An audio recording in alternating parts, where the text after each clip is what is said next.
Me llegó un expediente que a primera vista parecía una puta broma. Un caso de archivo, una reliquia de un mundo en tecnicolor chillón que huele a naftalina y a nostalgia mal entendida. Me pidieron que echara un ojo a la desintegración de un pequeño imperio, una vecindad que era más bien un manicomio al aire libre, un microcosmos de la disfunción humana disfrazado de comedia familiar. La historia oficial, la que te cuentan los documentales baratos y las revistas de chismes, es un melodrama de 3 pesos, disputas de dinero, egos inflados como los cachetes de uno de sus protagonistas, la típica mierda que pasa cuando un grupo de cabrones se vuelve más famoso de lo que su talento puede soportar.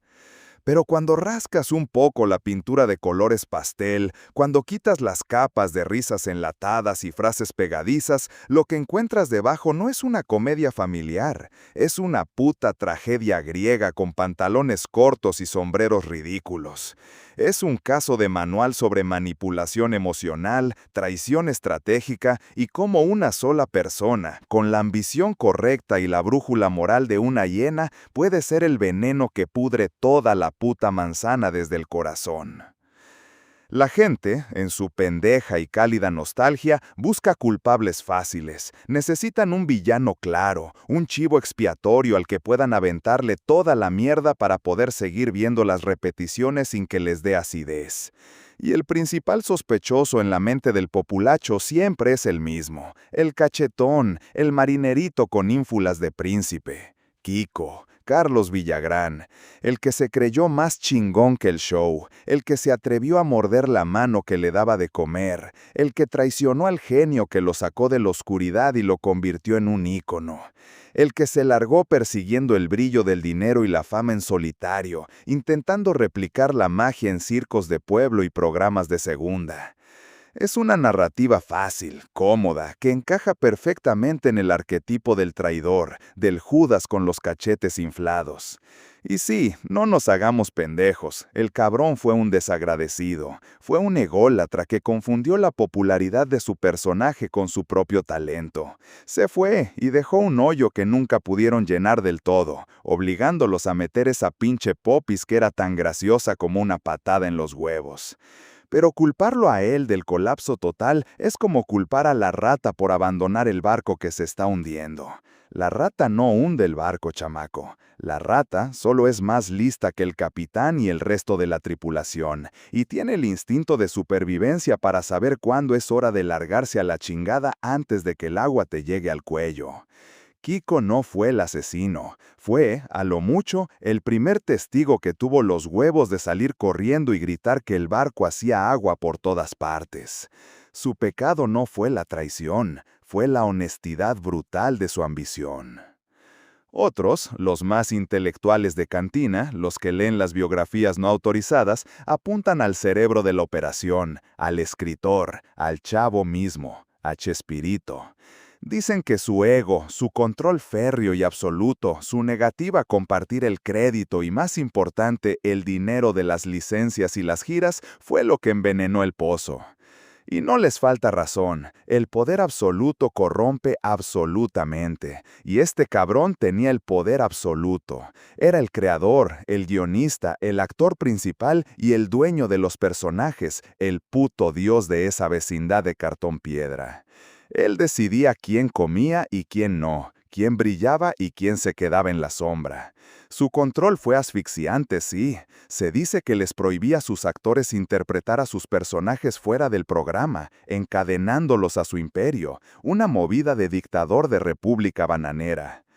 Pero un dictador, por más tirano que sea, solo puede gobernar mientras sus súbditos se lo permitan o mientras no haya una fuerza interna más astuta que él. Su tiranía no fue la causa del colapso, fue el síntoma de una enfermedad más profunda, una que se estaba gestando en el corazón mismo de la vecindad, una que él mismo no vio venir hasta que fue demasiado tarde. No, chamaco, para encontrar al verdadero villano, al arquitecto del desastre, a la mente maestra tras la implosión, no tienes que buscar al que se fue ni al que se quedó con todo el botín. Tienes que buscar al que movió las piezas desde las sombras, al que entendió que el verdadero poder no está en el dinero, ni en la fama, ni en los derechos de autor. El verdadero poder, el poder absoluto, reside en el control emocional, en la capacidad de manipular los afectos y las lealtades de los que te rodean. Y en esta historia, en este puto teatro del absurdo, solo hay una persona con ese nivel de maestría, con esa visión estratégica digna de un general romano.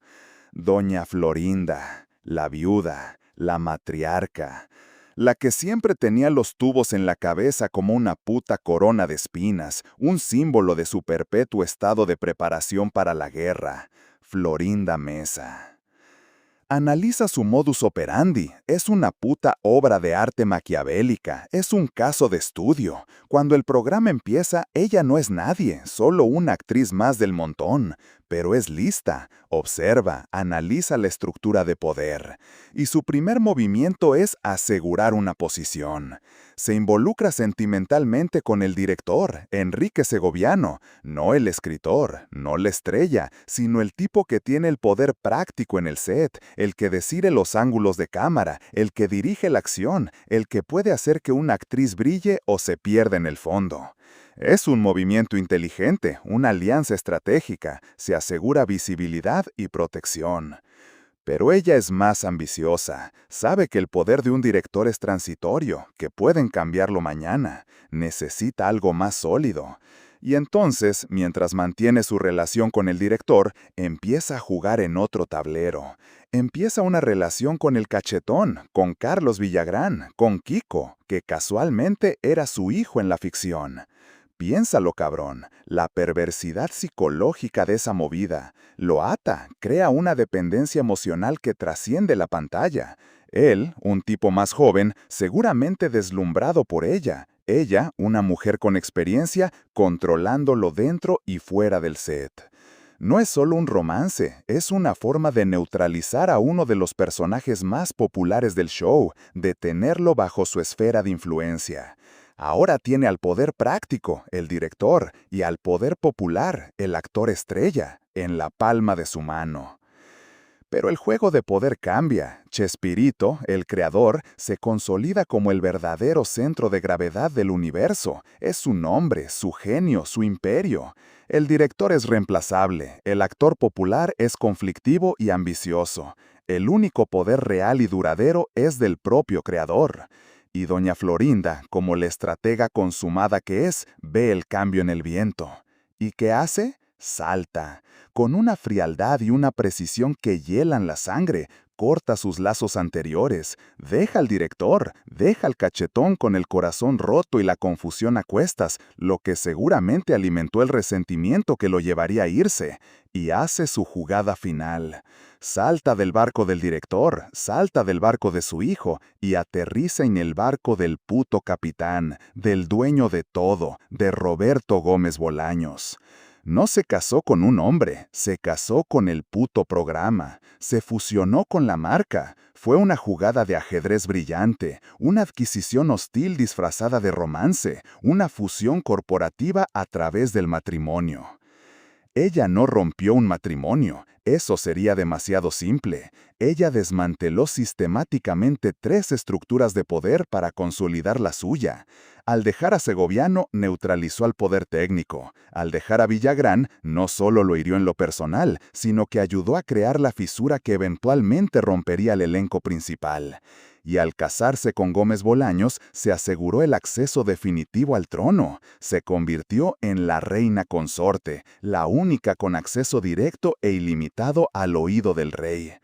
Y desde esa posición de poder absoluta e incuestionable, ¿qué crees que pasó? La paranoia del rey aumentó, el control sobre el resto del elenco se volvió más férreo, la familia de la vecindad se convirtió en una corte real, con sus leales, sus traidores y ella como la única consejera de confianza, la única que le susurraba al oído quién era amigo y quién era enemigo.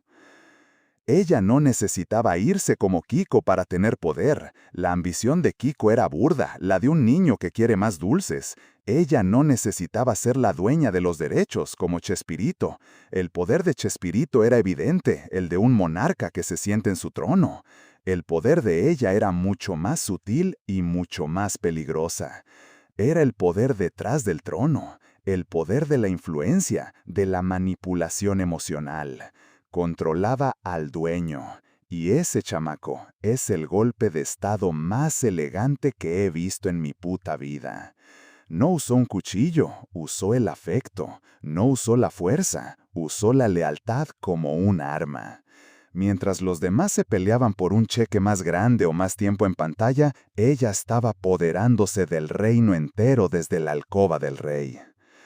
Así que no te confundas, el cachetón fue un ambicioso que jugó mal sus cartas. El chavo fue un genio controlador que se volvió prisionero de su propia creación y de la mujer que le prometió lealtad.